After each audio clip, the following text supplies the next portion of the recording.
guys, we've moved on. We're on chapter 9 now. This is chapter 9, section 1. The Industrial Revolution spreads. So until now, we've only talked about England, but other countries were looking over at England and they were like, hey, we want some of that industrialization. And England, of course, didn't want to do that because they were making all the money. They wanted to keep it. And the government of England made laws saying that no one was allowed to show anybody in any other countries how to make machines or how to build factories. They weren't allowed to do that. But what do you think happened? Of course, people did it anyway. So what happened first was this guy went and opened up a factory in Belgium. So Belgium was the second industrialized country in the world. Just some dude broke all the laws, broke the rules, went over to went over to Belgium and opened up a factory. Whoa, England was mad. But after that, it just spread like wildfire. And factories were popping up everywhere. The first factory in the US was built on smuggled plans. Smuggled means like actually hidden. Someone hid the plans of how to make the machines and how to build a factory and got on a ship and went all the way across the ocean and went to America and opened up a factory. This was wild. And then, so it just spread all over. You had industrialization in Australia, in New Zealand, all over Western Europe, in America. And what happened, the United States, not all of the Americas. But what happened was in the places that had industrialized,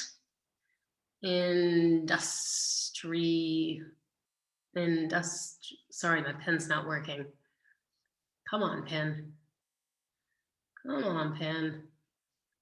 Industrialized. Oh, that's really frustrating. Sorry, my pen's messing up. Anyway, there's supposed to be an ED there. In the countries that had industrialized, they got really, really rich and they moved way ahead of all the other countries quickly, rapidly. So Western Europe got really rich. America got really rich. And then Germany and the United States surpassed, that means went above England. They left England behind. And how did that happen? I can tell you exactly how that happened. When you are trying to work, I don't know, do something, is it easier for you to come up with all your own ideas and do all your own original work? Or is it easier for you to copy someone else? It's easier to copy someone else. Don't do that in school, you'll get in big trouble. But we all can agree that it's easier to copy someone else. Or what if you're trying to, I don't know, your parents bought you a new bicycle, but it's all in pieces. Is it easier for you to figure out how to put that bicycle together all by yourself with no help at all? Or is it easier to have the instructions right in front of you? Well, it's easier to have the instructions right in front of you. And that's pretty much what England did. England did all the hard work. They did all the hard work. They invented all these machines from nothing. Nothing. They made it all themselves. And they worked hard. And then Germany came and just went, oops, I'm going to do that now. And Germany had lots of capital. Germany had lots of natural resources. They had lots of iron, lots of coal. And quickly, they were making more money. And they had more factories and more output than even England did. And then the United States, that was bigger. You know, the United States is big. So they had more iron, more coal, more people, and they did even better than Germany did.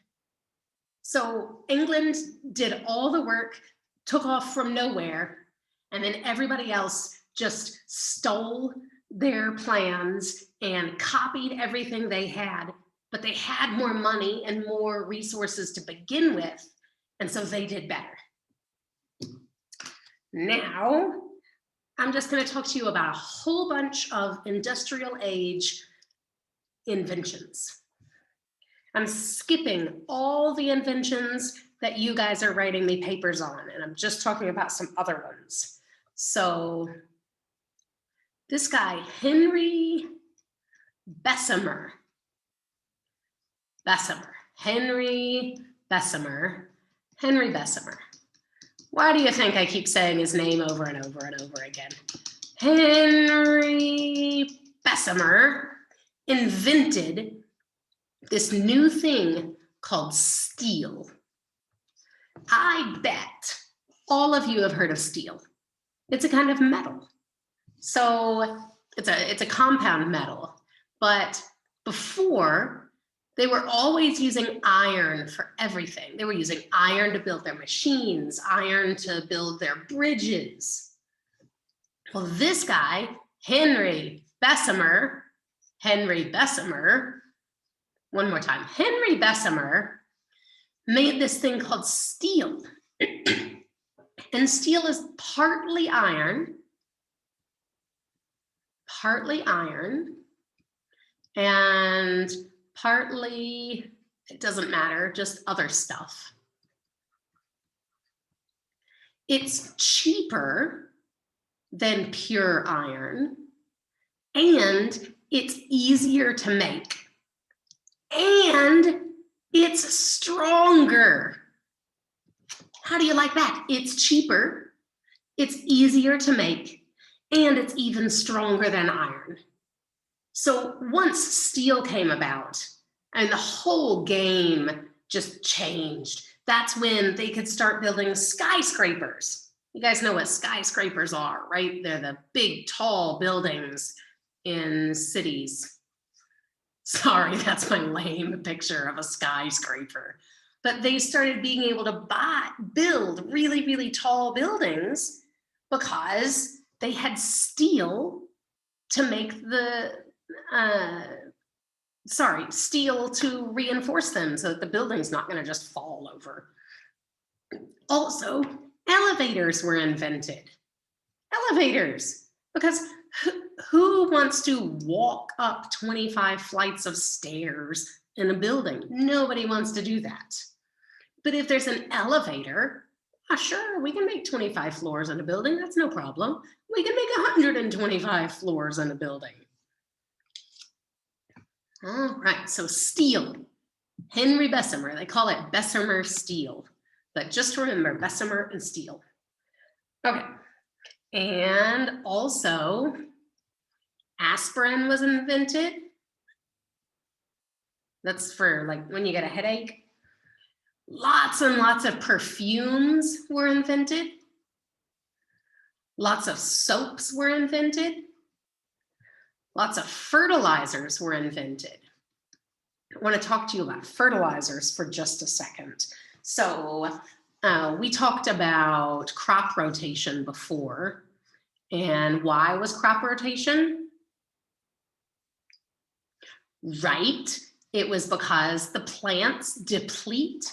That means take away. The plants take away the vitamins and minerals from the ground. So you have to change your crop around from site to site to site. Fertilizers artificially put the minerals back. So you can grow tomatoes, tomatoes, tomatoes, tomatoes, year after year after year, because after you've grown the tomatoes, you put fertilizer on the ground and it gives the tomatoes all the vitamins and minerals they need. Fertilizer, groundbreaking when it comes to making food for us. Now, who has heard of the Nobel Prize? I wouldn't necessarily expect you to really know what the Nobel Prize is, but I bet you've heard of it. Well, the Nobel Prize is named after this guy, Alfred Nobel. And he was an inventor during the Industrial Revolution. He's most famous for inventing dynamite. And dynamite, I hope you all know what dynamite is. It's that thing that you light and it goes, it blows things up. So Alfred Nobel, he invented dynamite thinking that it would help with construction. He thought like for trains, when trains used to have to go, here's a mountain and here's the train track, and the train's here, and the train wants to go over here on the other side of the mountain. Trains used to have to go all the way around the mountain. But with the invention of dynamite, they could just blow holes right through the mountain and make a tunnel. And the train could just go right through the tunnel. Think of how much time that saves to go straight through the mountain instead of all the way around the mountain.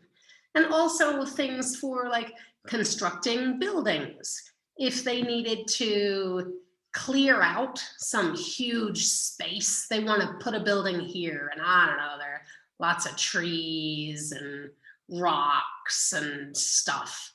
If they blow it up with dynamite, all this stuff is gone and the land is clear for them to build on. Now, something that they used, I just mean people, used dynamite for that Alfred Nobel was not happy about at all, was they used it in war. They started making grenades. We all know what a grenade is, right? It's that round thing. They pull a pin out of it and they hold a lever down and they go back like this and they throw it.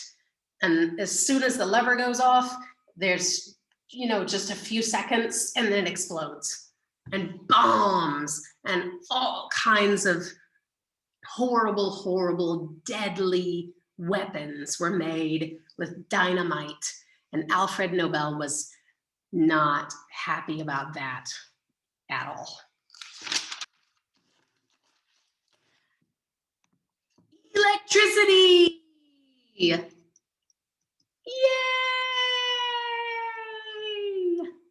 Okay, so if you are in my class and listening to me right now and you think electricity, I bet, now this is, if you're American, if you're from the United States and you went to school in the United States when you were younger, like 4th grade, 5th grade, I am certain you were taught about Benjamin Franklin and his experimenting with electricity.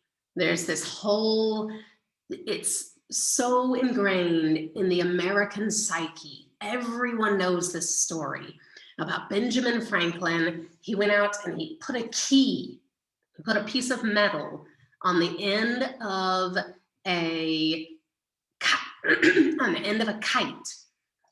And he went out and he flew his kite in the middle of a lightning storm.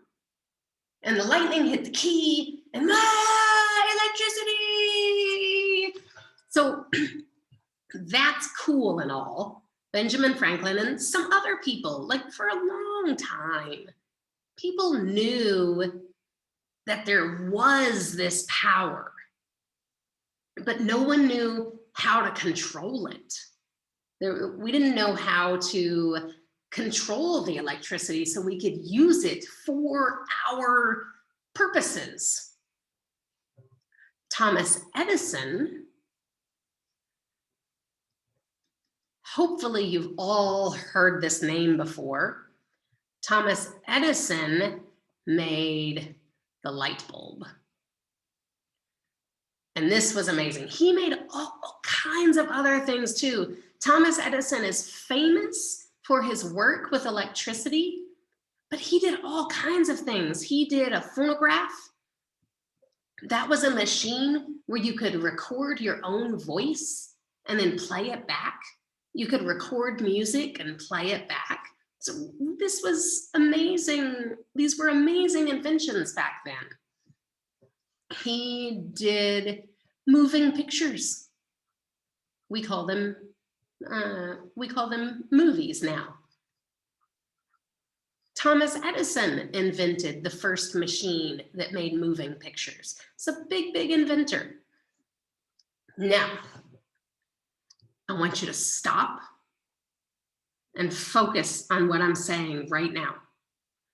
I'm giving you an assignment right now, right in the middle of a lecture. And I'm not going to talk about this in class at all. I don't want you to ask me about this in class.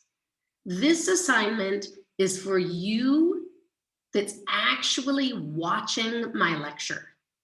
And I will know, because if you turn this in, then you watched my lecture. And if the people that aren't watching my lecture, they're not going to know that there was an assignment and they're not going to turn it in. So please don't ask me any questions about this in class, because I just want to know who actually watches my lectures and who doesn't. You will get a grade for it. I want you to just send it to me in a chat on Teams. So what I want you to do is I want you to go to Google, and I want you to Google live science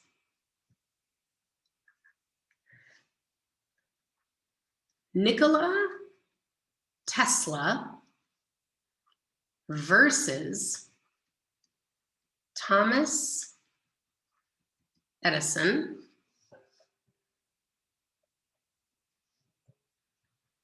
Who was the better inventor? Wait, not inverter, inventor.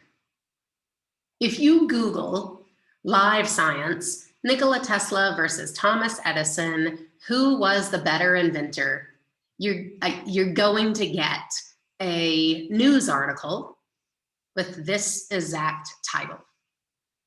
All I want you to do is read that article and then write down for me a little bit about it. Like, there are some funny parts to it, and there are some really serious parts to it. Please, I'm not saying you have to write me some big formal paper. Just write incomplete sentences and just write down what you learned. It's a short little news article. This whole entire assignment should take you 15 or 20 minutes. Don't spend more time than that on it. Just read the article, write down what you learned. Do not ask me about this in class. and submit it to me, send it to me in a chat on Teams. And this is my way for knowing who in my class is actually watching my videos and who in my class is not watching my videos. Okay, now we're going back to the lecture.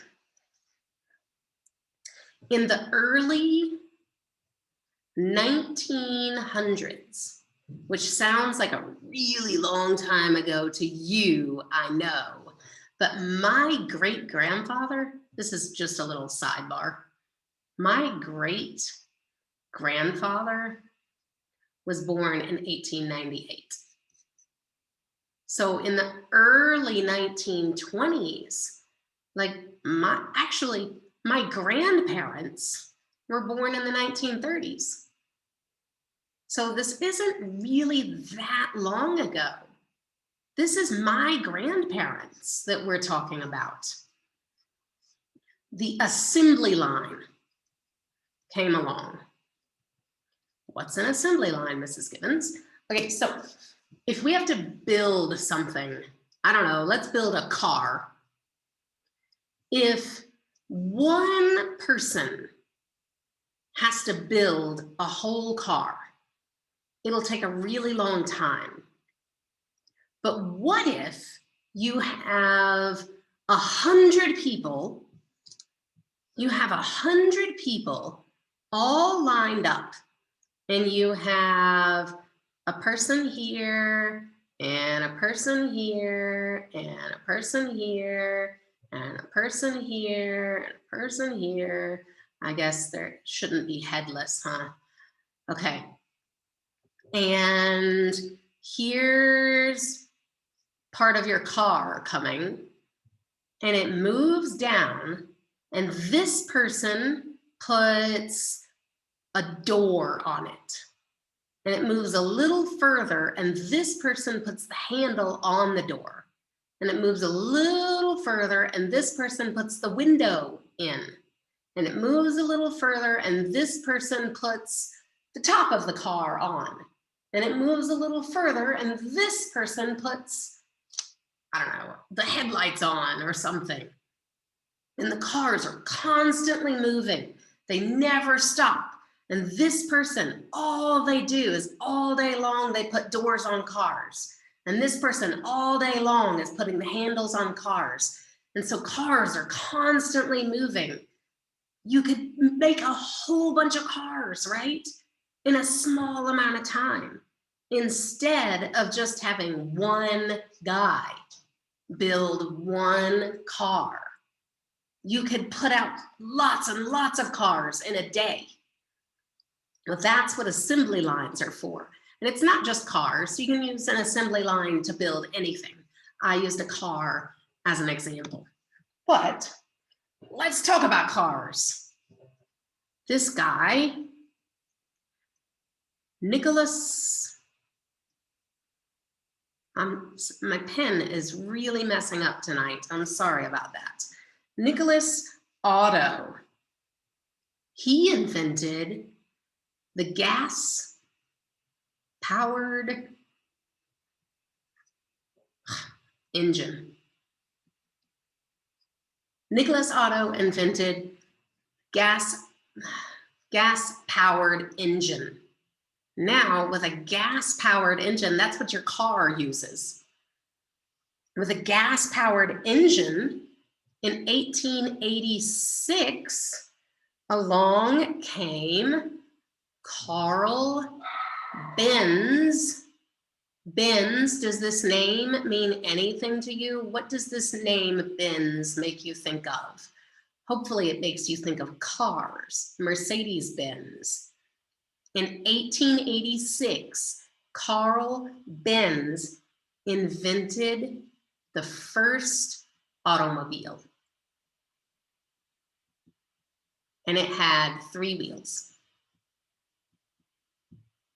Then the next year, so that's 1887, this guy, Gottlieb, well, not Lehm, Gottlieb Daimler made the first four-wheeled car. And here's a funny little thing. People made fun of him. People laughed and laughed and laughed at him and his horseless carriage. Because people travel around in horse-drawn carriages. And oh, they laughed at him. They made so much fun of him for his stupid horseless carriage. Man, you're dumb. Nothing's ever gonna happen with that. Nobody's ever gonna buy that thing. You're stupid. Why would you do that?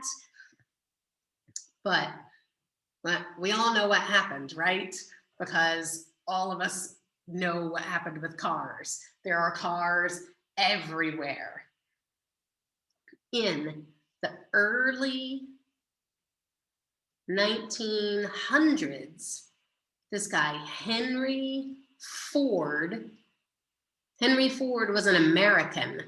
He came along and he made cars, and his cars could go really fast compared to a horse.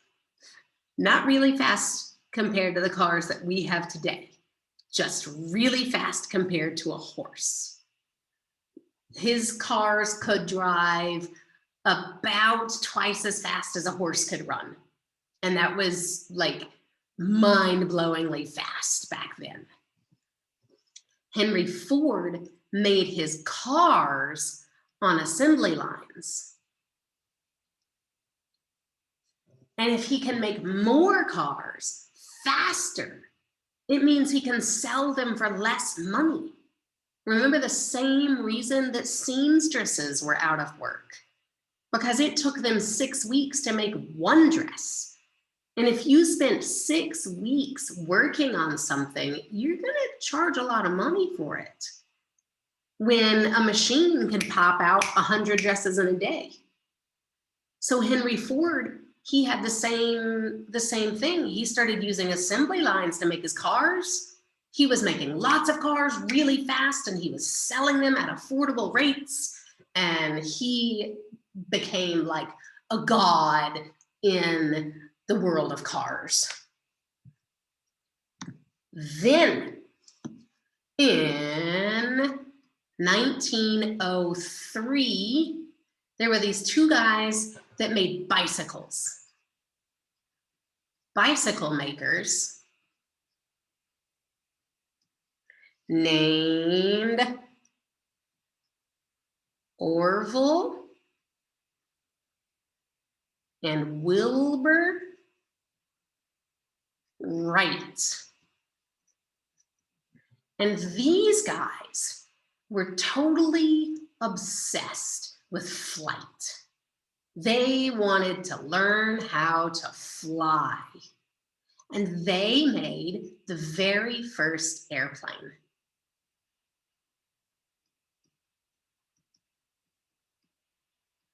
Now, the first airplane was nothing like what we think of as an airplane.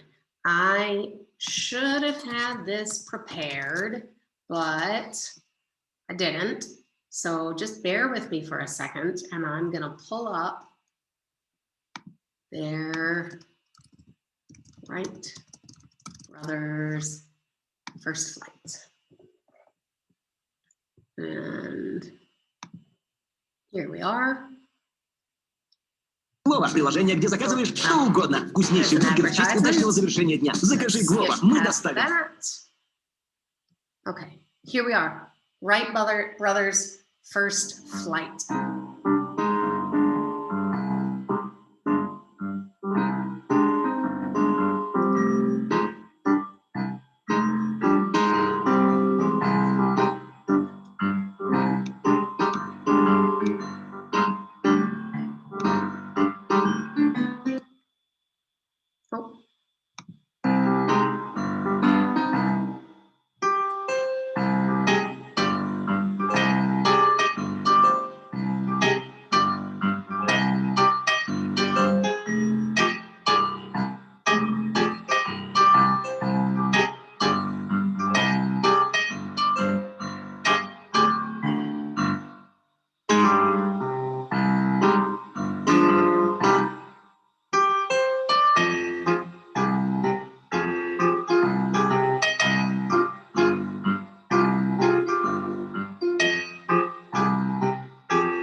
I'm gonna stop it. That's it.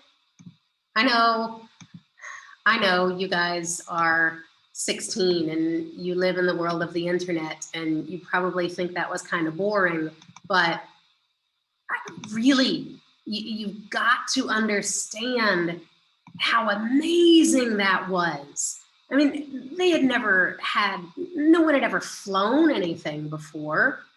And it was just these two guys' obsession with looking at birds and learning how to fly. And they made an airplane. And this is how fast technology was advancing. 20 years from there, 20 years later, commercial air flight existed. Commercial air flight means people could buy a ticket somewhere. They went from that little video that I just showed you that basically looked like a bicycle with wings to 20 years later, you could go to the airport and buy a ticket and fly somewhere in a plane. All right, so let me make sure I've covered all that. Yes, so now we're gonna talk about monopolies. Businesses took a new direction.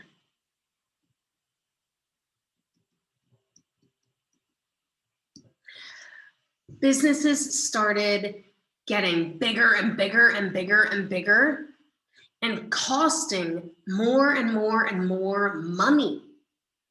So I'm going to teach you a little bit about economics right now.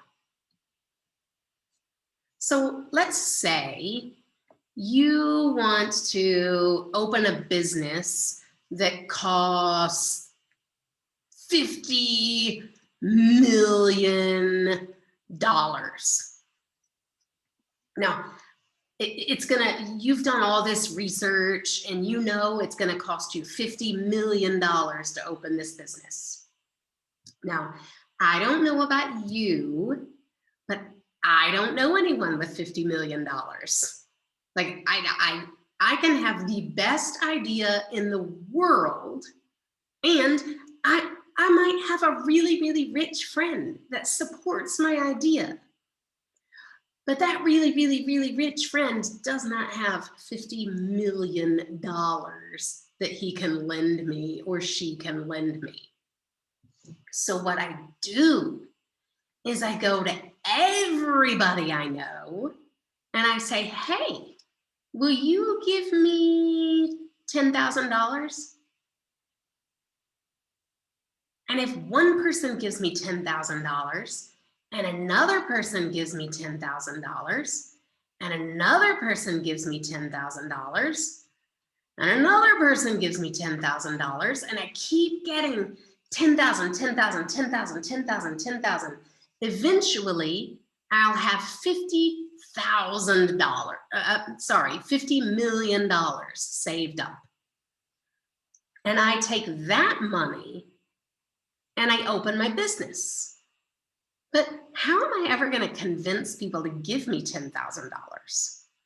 What I do is I tell them, this is a $10,000 stock in my business,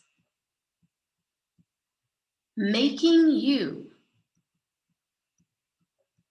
part owner. And it sounds pretty cool, right? But I mean, if the whole thing cost $50 million and I gave 10,000, I don't own much of that business, but I own a little bit of it. And a business that works like this is called a corporation. Corporation is kind of like cooperate. People cooperate together. People work together. And you have all these people that all own a tiny little share in your business. Let me make the numbers a little bit different. What if you needed $10,000. You're opening an ice cream shop and you need $10,000. And you ask all your friends to give you $500 each. Well, if I had 20 people give me $500 each, I'd have my $10,000, right? And then my company is owned by 20 different people. And 20 is a pretty reasonable number. My corporation has 20 people that have bought stock in my company. Corporation, people bought stock in a company, but this allowed for companies to get huge. Like before anyone had this idea, how it worked was you just had to go to one person. If you wanted to open your ice cream shop, you had to find one person that would give you capital of $10,000 to open up your ice cream shop. But not very many people have $10,000. And more people have $500. But it doesn't even have to be $500. You can ask somebody, give me $25 and I will give you a $25 share in my business. Here, you own a teeny tiny little bitty, tiny little bit of my ice cream shop because you gave me $25. And somebody might say, you know what, I'm gonna give you $3,000. And then when it comes to making decisions about how to run the business, the person that gave $3,000 is a lot more important than the person that gave $25. But any business that gets their capital like that, selling stocks, and a stock is also called a share, selling stocks, selling share to lots of different people to get the money to run their business is called a corporation. So corporations got huge, and then they turned into monopolies. What does that mean?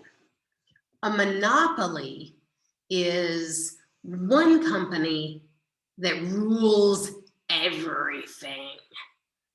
And the best way I can explain that is to just give examples. So Alfred Krupp. This is a very, very famous name when it comes to money. You'll see this guy's name on banks and things.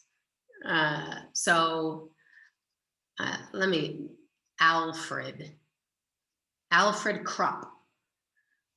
So this guy, first off, you have to understand this man was not born poor. He was born rich. His dad died, and when his dad died, he inherited a steel mill.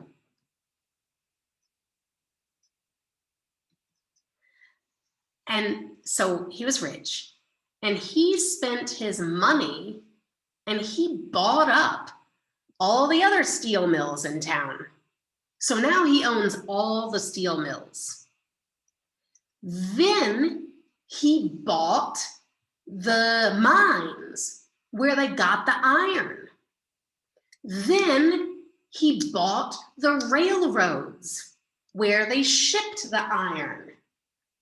And now this guy owns everything, and he can control all the prices because he's in charge. He dominates everything. He makes all the decisions. Then there was also John D Rockefeller.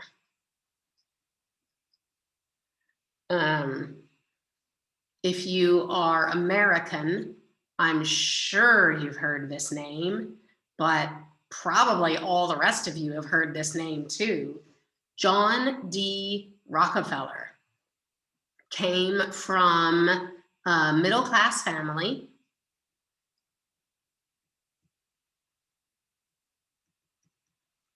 So he had money. This dude didn't start out poor.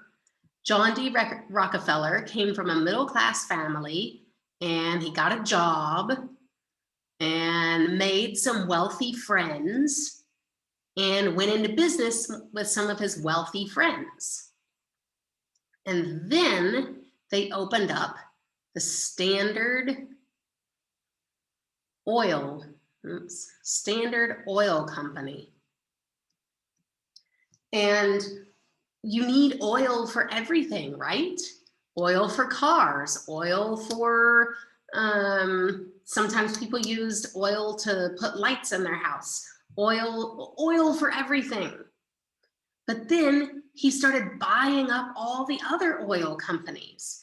What monopolies tend to do is, let's say, I don't know, well, I don't really mean for these to be houses. I mean for these to be businesses.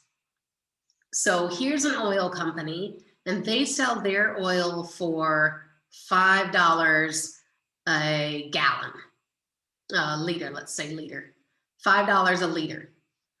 This place sells theirs for, I don't know, $5.25 a liter. This one sells theirs for $5.05 a liter. And this one sells theirs for another $5 a liter. They're all about the same. Everybody's pretty much getting along with everyone else. If you're not one of these business people, you're some person driving down the street, you need to put gas in your car. Any one of these cost about the same amount of money. You're just going to pull into whichever one is closest for you.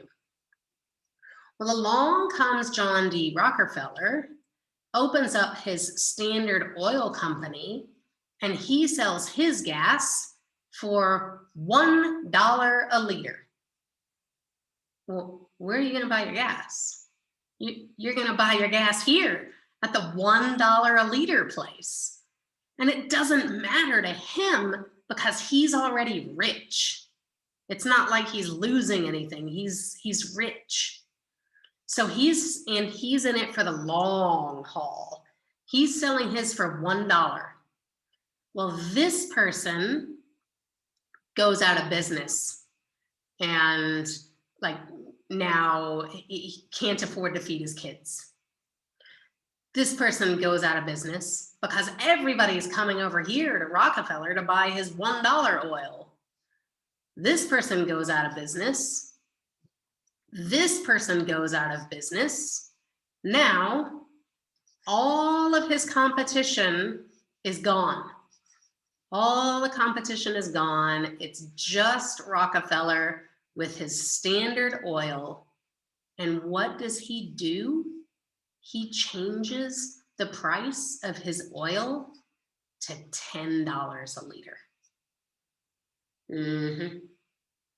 Now, everybody else is gone. You can only get your oil from one place. You need to put gas in your car, you have no choice. You have to go to the Standard Oil Company, and you're going to pay $10 a liter. When there were all these other companies that were selling it for $5 before, but he came in and he underbid them, which means he charged way, way less, and it made everybody go to him. until he ran them all out of business. And now he controls everything. He can charge $50 a liter if he wants. He can charge $150 a liter if he wants. It doesn't matter because people are desperate. They have cars. They need to put gas in their car. And he's all there is. And that's how this guy, John D Rockefeller, made all his money, was through his monopoly of the business. Since then, in the United States and in many Western European countries, monopolies are illegal now. But it took a long time. Oh, I'm sorry, I forgot a very important word. These guys were called robber barons by some people. Some people just worshiped these guys. Some people thought they were amazing businessmen and they had really just done so great in the business world. And look at them, they're rich. And we should idolize them. And other people said, no, they're evil, awful, cruel people, and they're robber barons. That was the word that people that did not like these guys, they called them robber barons. Robber barons. So in the government, lots of people would go to their political leaders and say, we have to stop these guys. They're destroying everything. They're just making themselves richer and richer and richer, but other people are losing their livelihoods. We've got to stop them.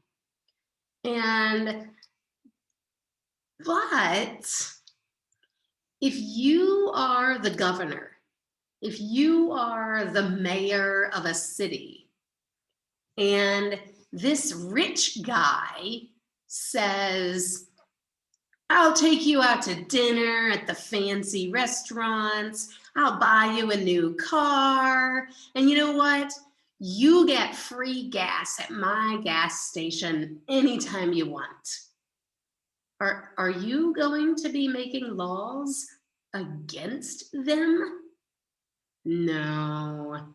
For a long, long time, the robber barons just made their monopolies and made their money and did great.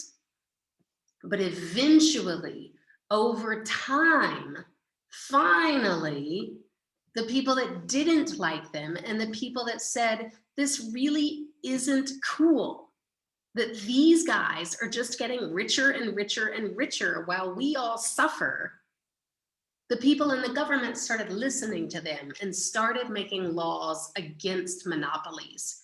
And they would go in and they would break up these guys' businesses and say, you just can't own everything. You can't own everything. You can't control everything. You have to break it up. And I'm just reading over my notes to make sure that that was everything. Yes, that was everything. So I just want to give you a tiny little, I know this has been really long, but I think it's important and I want to teach you about, you know, I like to make sure that you know that all of this stuff isn't just in history. Like, this stuff still matters today. Let's talk about Bill Gates. Bill Gates. Who is Bill Gates? I hope you know who Bill Gates is. He's the founder of Microsoft, and he is one of the richest men on earth. This big story that you'll always hear about Bill Gates is that he dropped out of college. Bill Gates, oh yeah, I don't have to go to college. Bill Gates didn't go to college. He dropped out. Look at him. Okay, It is true that Bill Gates dropped out of college. The story that you don't ever hear is that Bill Gates was already a millionaire. His mom and dad were crazy rich. You hear this story. Bill Gates dropped out of college and he built computers in his parents' garage.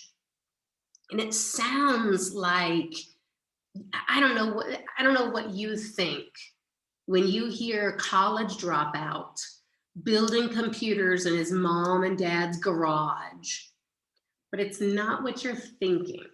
His mom and dad were millionaires. He comes from one of the wealthiest families on earth.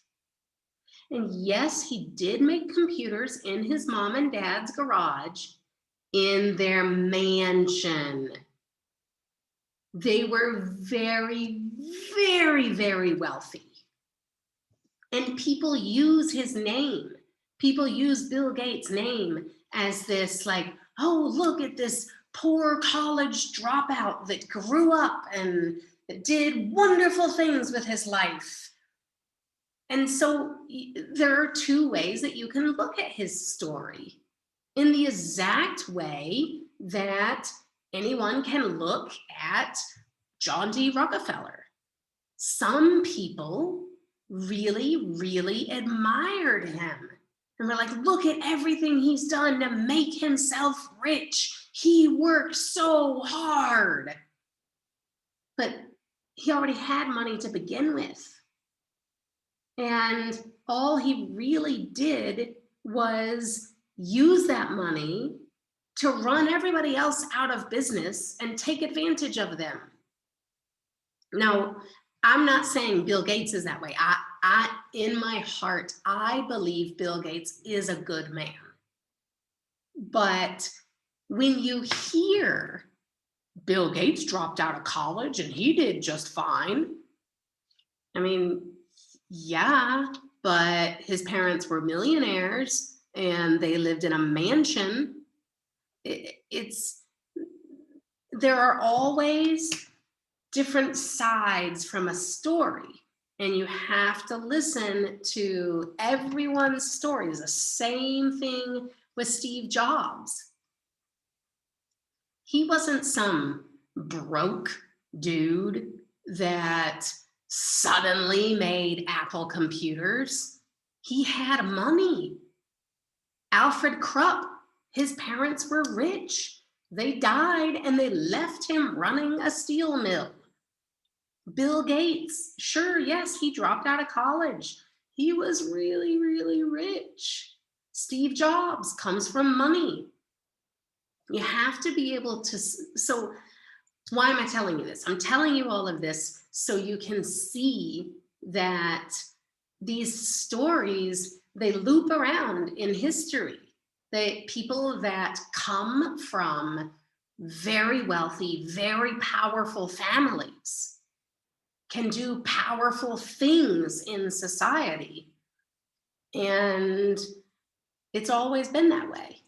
That it's happened, you'll learn about it in history and you can see it today.